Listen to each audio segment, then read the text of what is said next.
우리 옆 사람들과 함께 이렇게 인사합니다. 주님의 이름으로 사랑하고 축복합니다. 저도 여러분들을 주님의 이름으로 사랑하고 축복합니다.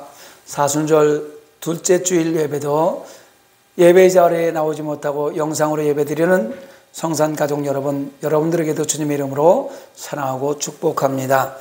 한번 따라합니다. 너희는 이 세대를 본받지 말고 오직 마음을 새롭게 함으로 변화를 받아 하나님의 선하시고 기뻐하시고 온전하신 뜻이 무엇인지 분별하도록 하라. 할렐루야. 봄비가 촉촉히 내리고 있습니다. 산불이 이 봄비를 말미암아서 다 찬불까지 진화되기를 간절히 소망하고 기도했습니다. 그렇게 될 줄 믿습니다. 우리 변화합시다. 어제보다 오늘이, 오늘보다 내일이 예수님 앞으로 한 걸음씩 한 걸음씩 나아가는 변화의 삶의 주인공이 되시기를 주님의 이름으로 부탁을 드리겠습니다. 오늘은 지난주와 같은 본문 말씀 마태복음 13장 44절로 46절의 말씀으로 부활을 잘 관리합시다 라는 제목으로 은혜의 말씀을 나누려고 합니다. 지난주에 같은 본문으로 부활을 캐려면, 부활을 소유하려면 이라는 제목으로 은혜의 말씀을 나누면서 부활은 그냥 얻어지는 것이 아니라 열심히 땀 흘리고 일하고 밭을 갈다가 얻어지는 것이고, 또 그 부활을 발견했으면 그 부활을 내 것으로 만들어야 된다라는 그런 말씀과 더불어 부활을 소유하고 내 것으로 만들기 위해서는 나를 비우고 내 것을 다 팔고 내 것을 다 버리고 그 버린 것 가지고 다 판 것 가지고 그 부활을 간직해야 된다. 이런 말씀을 함께 나눴습니다. 우리가 살면서 나를 버리는 것이 얼마나 어렵습니까? 나를 버리는 것이 제일 어려워요. 무슨 일을 하다 보면 내가 이러면서 나를 버리기가 어려운데, 나를 버리는 그런 상황 가운데 오늘은 부활을 잘 관리하는 그런 역사가 나타날 간절히 소망합니다. 누구나 사람들은 부자로 살기를 원합니다. 부자로 살기 위해서는 뭐가 있어야 돼요? 돈이 있어야 돼요. 그래서 돈을 벌려고 애를 쓰고 이른 아침부터 머리를 쓰고 새벽부터 일하고 밤늦게까지 땀 흘려 일합니다. 돈을 벌려고 하는 거죠. 잘 살려고 하는 거죠. 부자 되려고 하는 거죠.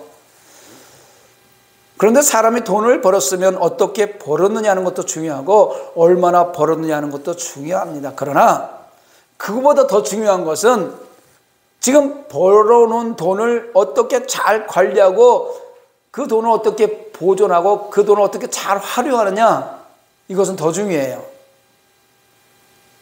오늘 여기서 돈으로 비유하고 있습니다마는 하나님의 백성들이 교회를 왜 나올까요? 구원의 은혜를 받기 위해서, 구원을 받기 위해서 나오는데, 그러면 구원을 받기 위해서 교회를 나와서 처음 교회를 나와서 하나님의 은혜를 받은 시간이 있어요. 기도하다가 예배드리다가 전도하다가 선교하다가 구제하다가 하나님의 은혜를 받는 순간이 있는데, 그 은혜를 받고 그 은혜에 심취되어 빠질 때가 있어요. 얼마나 기쁜지 모릅니다. 처음 성령 충만함 받아보세요. 방언 받아보세요. 세상을 다 얻은 것 같이 기뻐요. 그런데 그 받은 은혜, 그 성령이 며칠 못 가서 소멸되어 버린다면 오히려 그 공허함과 허탈감은 이루 말할 수 없을 것입니다. 그러므로 그 받은 은혜를 잊어버리지 않도록 잘 보존하고 잘 관리하는 것이 중요한 것입니다. 은혜를 어떻게 관리하느냐, 어떻게 오래도록 간직하느냐에 따라서 우리들의 삶은 기쁨과 평강 속에서 날마다 살아갈 수 있고, 그 반대로 은혜의 기쁨을 잠깐 누리고 잃어버린 다음에 은혜의 기쁨이 떠나가 버리고 사라져 버리면 날마다 하루하루 살아가는 시간마다 근심과 불안하고 초조하고 염려스러워서 살아갈 수 없다는 것입니다. 또 날마다 근심과 불안 속에서 살 수밖에 없다는 것이에요. 그러면 어떻게 해야 첫사랑을 잃어버리지 않고 받은 은혜를 잘 보존할 수가 있을까? 첫 번째, 받은 은혜를 계속해서 충전시켜야 됩니다. 여러분, 배터리 사용하면 배터리 떨어져요, 안 돼요? 안 떨어져요? 조금씩 떨어지죠. 그래서 배터리를 다시 사서 넣어야 되죠. 지금 저 카라멜라에도 지금 자동 찍히는 배터리가 떨어졌더라고요. 안 찍히더라고요. 배터리가 방전되어 버린 거예요. 충전하지 않으면 결국 수명은 거기서 끝나는 거죠. 오래 갈 수가 없습니다. 배터리는 또 사용하지 않고 그냥 가만 내비두면요, 방전이 돼요. 전기가 모두 새나가고 맙니다. 우리들이 요즘에 전기차가 많이 유행을 하잖아요. 그래서 그 전기차의 성능, 그 전기차의 좋고 나쁨을 판가름할 때는 그 배터리 수명이 얼만큼 가느냐, 이것도 지금 사활을 걸고 배터리를 지금 개발해내고 있는 거거든요. 무게를 좀 줄이고 적은 배터리로 긴 수명을 유지하는 차가 좋은 차라는 것이죠. 그런데 그렇게 아무리 좋은 배터리를 우리가 만들어 놓고 구비해 놨어도 계속 사용하지 않고 충전하지 않으면요, 결국 방전돼서 못 쓰게 된다는 거예요. 은혜도 마찬가지입니다. 하나님께 받은 은혜를 오늘 그 기쁘다고 그래서 그냥 내가 가지고만 있고 다시 말씀으로 예배로 충전하지 않으면 소멸되어 버려지고 안 되는 거예요. 소멸되어지는 은혜, 방전되어지는 은혜, 어떻게 해서 다시 충전할 수 있을까? 그 충전 방법은 다른 거 없습니다. 항상 하나님께 예배드리고 기도하는 생활을 통해서 얻을 수가 있다는 거예요. 우리가 오늘도 예배하는 거 왜요? 한 주간 동안 세상 가운데 살아가면서 받았던 은혜가 세상의 일로 말미암아서, 부딪힘으로 말미암아서, 세상의 온갖 힘들고 어려운 일들로 말미암아서, 고난으로 말미암아서 방전되었던 은혜를 충전시키기 위해서 거룩한 주일날 나와서 주님 앞에 나와서 예배하고 기도하고 말씀 듣는 거 아니겠습니까? 그럼 매일매일의 기도와 매주 주일마다 하나님께 예배드릴 때에 하나님의 능력과 권능으로 역사해 주심으로 항상 은혜 충만, 성령 충만, 말씀 충만하게 될 줄로 믿습니다. 하나님께 받은 은혜와 사랑을 잘 보존할 수 있는 방법은 예배와 기도밖에 없어요. 계속해서 방전되는 우리 은혜를 계속해서 충전시키고 계속해서 소멸시키지 않으려면 예배의 자리에 나오고 기도의 자리에 나오고 하나님의 일을 감당하는 것밖에 없단 말입니다. 로마서 12장 12절에도 소망 중에 즐거워하며 환난 중에 참으며 기도에 항상 힘쓰라. 예배의 자리에 나오면 뭐 할 수 있어요? 기도할 수 있어요. 기도하면 충전되는 거예요. 여러분 힘들고 어려울 때 주님의 이름을 부르기조차도 어렵지만 그래도 예배의 자리에 와서 예배 드리면서 주여 힘들어요 라고 한마디만 고백했을 때 다시 한번 우리의 은혜가 충전이 돼서 주님의 이름을 크게 부르고 통성으로 기도할 수 있는 그런 기적의 현장들이 나타나지 않습니까? 소망 중에 즐거워하고 환난 중에 참으며 기도에 항상 힘쓰라고 사도 바울은 로마 교인들에게 말씀하고 있는 거예요. 예배와 기도로서 항상 감사하고 기뻐하면서 믿음의 생활을 지속해 나갈 때 받은 은혜는 오래 계속 지속될 수가 있다는 것입니다. 시편 1장 1절 2절 말씀 너무나 잘 알죠. 복 있는 사람은 악인들의 꾀를 따르지 아니하며 죄인들의 길에 서지 아니하며 오만한 자들의 자리에 앉지 아니하고 오직 여호와의 율법을 주야로 묵상하는 자로다. 할렐루야.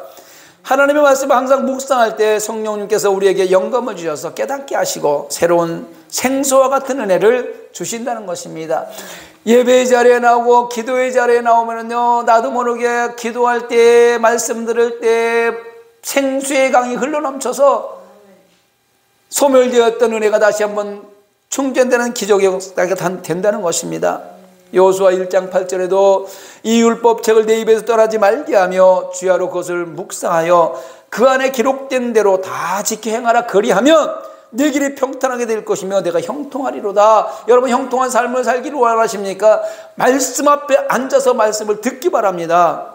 그 말씀을 날마다 묵상하시기 바랍니다. 시편 119편 147절에 나옵니다. 내가 날이 밝기 전에 부르짖으며 주의 말씀을 바라싸우며 주의 말씀을 조용히 읊조리려고 내가 새벽녘에 눈을 떴나이다. 할렐루야. 하나님의 말씀을 날마다 그리워하고 하나님의 말씀을 날마다 사모하는 그런 사람에게는 하나님의 말씀을 읽지 않을 수가 없잖아요. 그리고 말씀을 읽고 나면 그 은혜가 충전이 돼가지고 하루의 삶이 기쁘고 행복하고 즐거워요. 그런데 사단은요, 성도들의 이 은혜 생활을 시기하고 질투하고 방해합니다. 어둠의 영들은요, 하나님의 백성들이 하나님 앞으로 가까이 가는 것을 싫어하는 거예요. 그래서 자꾸 떨어뜨려 놓으려고 해요. 어떤 때는 강하게 환난과 핍박을 주기도 합니다. 잘 같이 예배 잘 다니던 그런 사람들도 어느 날 갑자기 어둠의 영이 들어오면 핍박을 하는데, 그것도 그냥 시시하게 하는 게 아니라 성경책을 집어 던지고 교회를 못 가게 하고 강하게 핍박을 하죠. 교회만 가봐, 내가 가만 안 둘 거야, 이러기도 하고. 어떤 때는 또 부드럽게 유혹을 해요. 주일인데 날씨도 좋은데 우리 교회 가지 말고 좋은 데 가서 맛있는 거 먹으러 가자, 놀러 가자, 이러면서 부드럽게 유혹을 해요. 그래서 어둠의 영은요, 강하게 핍박도 하고 부드럽게 유혹을 하기도 한다는 거예요.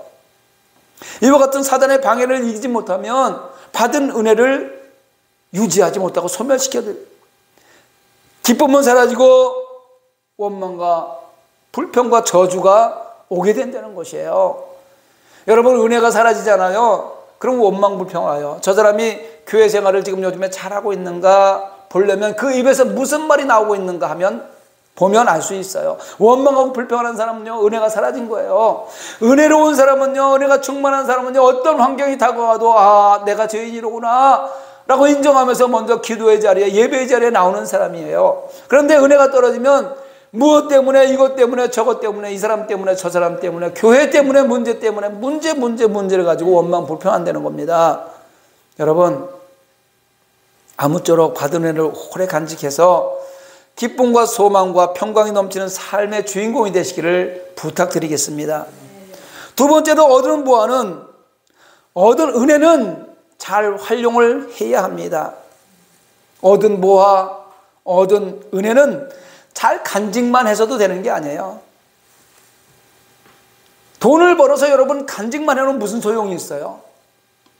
여러분들에게 지금 수백억이 가지고 있는데 그 수백억을 통장에다 그냥 집어넣고, 보험회사에다 집어넣고, 금고에다 집어넣고 간직만 하면 무슨 소용이 있어요?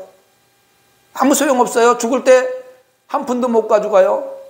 빈손으로 왔다 빈손으로 간다 그러는데 그 보관만 해서 소용없다는 거예요. 그래서 마태복음 25장에 달란트 비유가 있는 것입니다. 주인이 먼 타국으로 가면서 종들에게 달란트를 나눠줘요.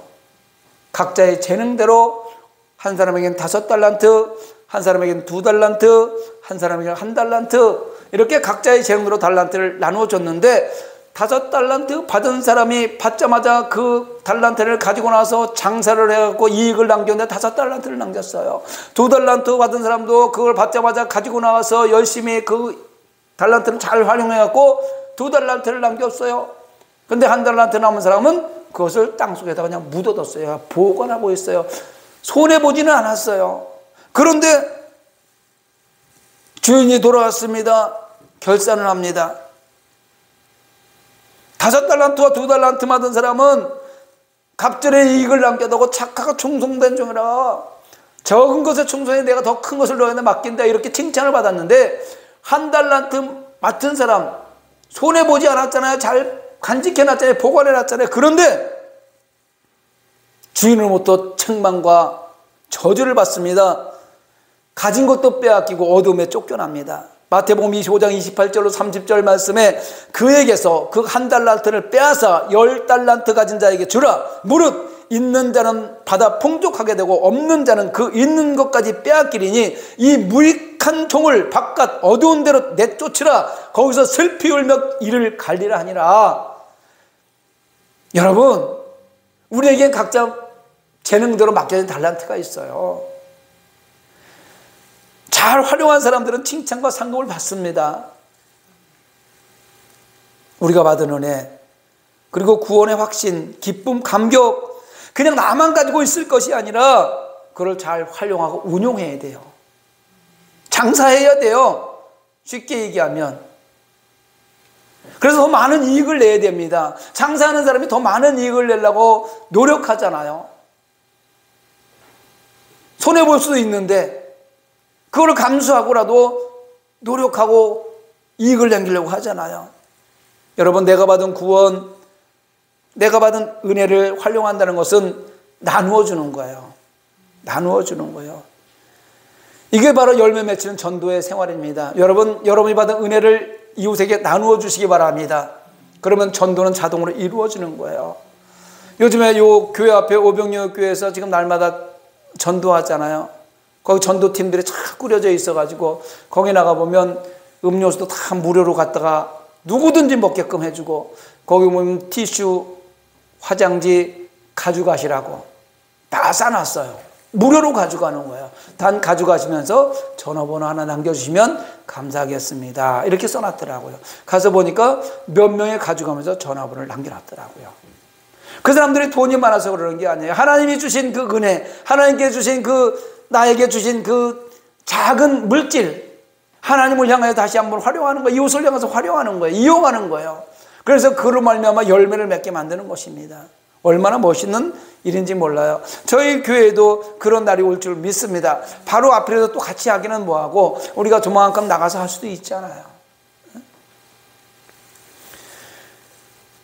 주님은요, 나만 받은 은혜 내 속에 그냥 감춰놓기를 원하지 않습니다. 그 은혜를 나누기를 원하시는 거예요. 나만 구원받았다고 나만 기뻐할 것이 아니라 아직도 이 기쁨과 구원의 감격을 알지 못하는 세상의 많은 사람들, 내 이웃, 친척, 형제들, 내가 알고 있는 많은 사람들, 그들에게 나누어 줘야 될 줄 믿습니다. 전도하고 구제하고 선교하는 이것이 얻은 보화를, 얻은 은혜를 잘 활용하고 운용하는 것이고 많은 이익을 남기고 열매를 맺는 것이라는 걸 잊지 마시기 바랍니다. 받은 은혜와 축복과 하늘의 보화를 땅속에 묻어주지 마세요. 여러분, 은혜를 받았으면 그거를 나만 간직하지 마세요. 나누어 주시기 바랍니다. 이제부터 많이 활용해서 2022년 이 한 해 많은 이익을 남기시기 바랍니다. 그래서 마지막 결산하는 2022년도 12월 달 마지막 결산할 때 잘했다 착하고 충성된 종아, 이 소리 듣기 바랍니다. 많은 이익을 남겼을 때 주인 되시는 예수님께서는 더욱 기뻐하시고 우리가 행한 대로 갚아주시는 분인 줄 믿으시기 바랍니다. 상급의 주인공 되시기 바랍니다. 결론입니다. 감추어진 보화를 발견하는 것도 쉬운 것은 아닙니다.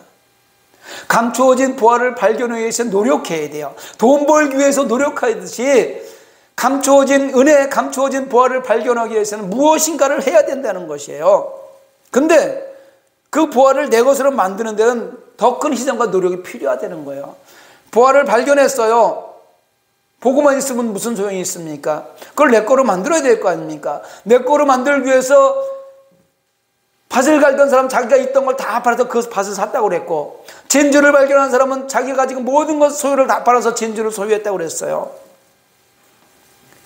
내 것으로 만들려면 끝없는 희생과 노력이 필요하다는 겁니다.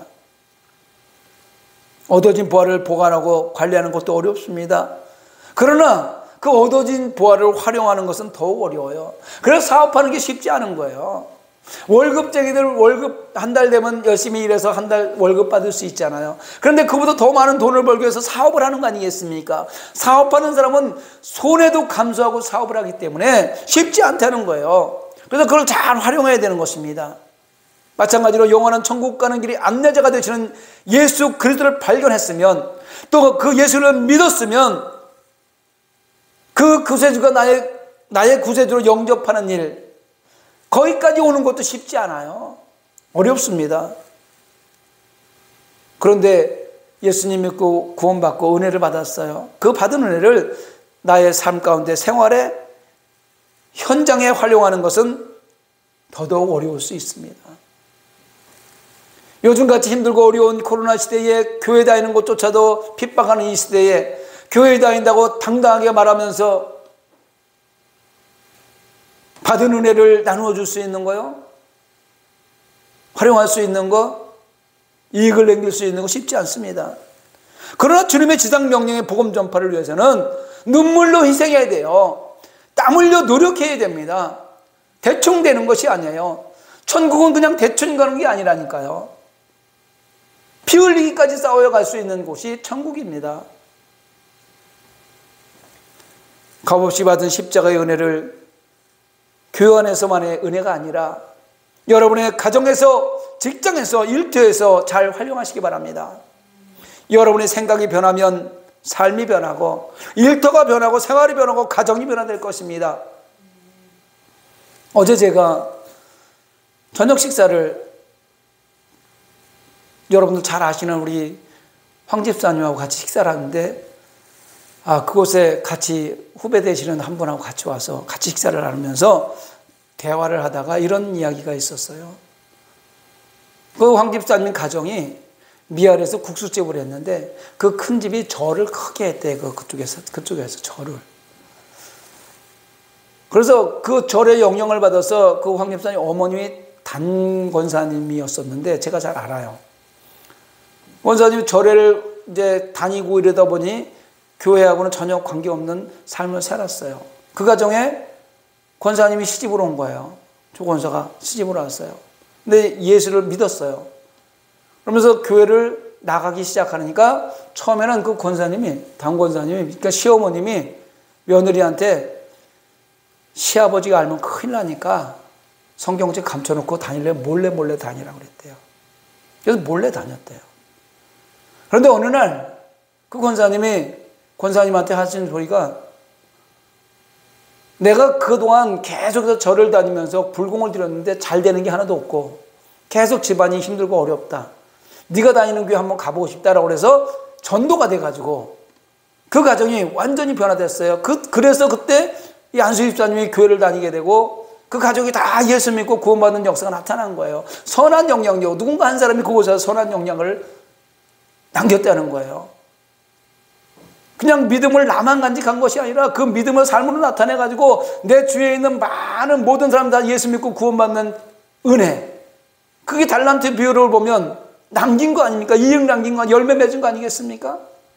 그러면서 마지막으로 또 하는 소리가, 색소폰 연주를 하고 다니는데 그 색소폰 동호회 거기 가서, 거기 목사님은 지금 2분 계시대요. 색소폰 연주 배우러 오시는 분이. 그 중에서 한 분이 얼마 전에 들어와가지고 오면 계속 찬송 연주를 한다는 거예요.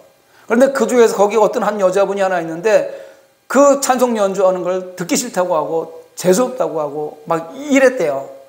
그러면서 내려가면서 한번 넘어졌는데 계단에서 저기 귀신이 있으니까 사탕 몇 개 갖다 놓으라고 막 이렇게까지 얘기할 정도로 미신을 믿고 있는 사람이었어요. 근데 그 목사님이 거기서 계속해서 연주를 하고 또 기도를 해주고 막 이러니까 처음에는 기도도 반항하고 이러더니 나중에는 아멘 아멘 하더라는 거예요. 그리고 요즘에는 그분이 찬송을 연주하고 있다는 거예요. 여러분, 한 사람의 그 선한 영향력이 어둠의 영을 다 물리치고 조금씩 변화시키는 그 모습을 보면서, 그런 소리를 들으면서 과연 우리 성산교회가, 성산교회를 믿는, 성산교회를 다니는 저와 여러분이 과연 광명시의 선한 영향력을 얼마나 끼치고 있는가. 아니, 광명시는 떠나더라도 내 가정에서, 내 삶의 주위에서 나를 알고 있는 사람들에게 예수 그리스도의 선한 영향력을 얼마나 알려주고 있는지, 그리고 달란트 비유처럼 내게 맡겨진, 내가 받은 게 은혜, 그것이 5달란트가 됐든 2달란트가 됐든 1달란트가 됐든 과연 내가 받은 그 은혜를 얼마나 많은 이익을 남기고 있는가, 이런 생각을 해봤어요. 이 말씀을 보면서 그런 생각을 해봤습니다. 한 사람의, 그 은혜 받은 그 한 사람의 생각이 변하니까, 삶이 변하니까 주위 환경이 변해지는 거 아닙니까? 할렐루야. 주인공 되길 바랍니다. 부활을 잘 관리하려면, 은혜를 잘 관리하려면 날마다 충만한 은혜와 기쁨 속에 살아갈 수가 있습니다.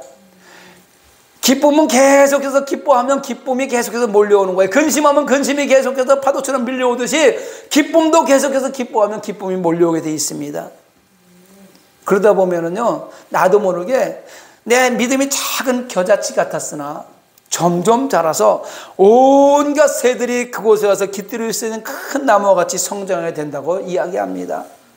마태복음 13장 31절 32절 말씀 아닙니까? 또 비유를 들어 이르시되 천국은 마치 사람이 자기 밭에 갖다 심은 겨자씨 하나 같으니 이는 모든 씨보다 작은 것이로되 자란 후에는 풀보다 커서 나무가 되매 공중의 새들이 와서 그 가지에 깃들으니라. 할렐루야. 그래서 다른 사람들에게 그늘을 주고 또 깃들일 수 있는 처소를 제공해 주면서 열매를 제공하는 보람된 인생을 살게 되는 것입니다. 이제부터는 날마다 하나님 앞에 예배를 통해서 여러분들의 심령의 에너지가 충전되기를 바랍니다. 예배를 통해서 말씀으로 기도로 성령 충만하게 충전된 에너지를 방전되지 않도록 나를 부인하고 자기 십자가를 지고 날마다 주의 길을 따라가는 저와 여러분이 되길 간절히 소망합니다.